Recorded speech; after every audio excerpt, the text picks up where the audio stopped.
একটা সিরিয়াস কথা বলি, যারা ভাবতেছেন সৌদি আরব আইবেন, ভাই সৌদি আরব আসার আগে বুঝা শুনে আসবেন। সৌদি আরবে কোনো কাজ কাম নাই একবারে। আর যদি এরপরও আসেন তাইলে চুক্তিনামা করে আইবেন, ইসলামে লেখা পরে আনবেন যে আমারে নিবা, কাজ কাম দিবা। যদি কাজ কাম নাও দিতে পারে, আপনারা যাতে ভরণ পোষণ দিতারে, ঠিকমতো থাকার একটা জায়গা দেয়, ঠিকমতো যাতে খাইতে পারেন, এরকম। আমার পরিচিত একজন আসছে, খুব কাছের একজন মানুষ, সে চুক্তিনামা করিয়া আসছে যে 15 মাসের আকামা দিব, তারে কাজ দিব, ভালো একটা কোম্পানিতে কাফেলা করিয়া দিব। চুক্তিনামা কইছে যদি না দিতে পারি আমি সব টাকা রিটার্ন দিব।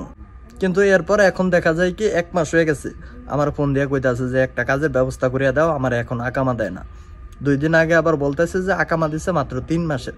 মাত্র 3 মাস তো আপনি পাসপোর্ট দিয়ে চলতে পারবেন, চুক্তিনামা করিয়াও শান্তি নাই।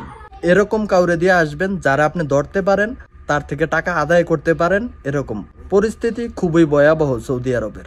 বুঝা শূন্য যান না, তারপর আসবেন। চেষ্টা করবেন খুব কাছের কাউরে দিয়ে আসতে, যে আপনার সাথে কোনো বেইমানি করতে পারবো না।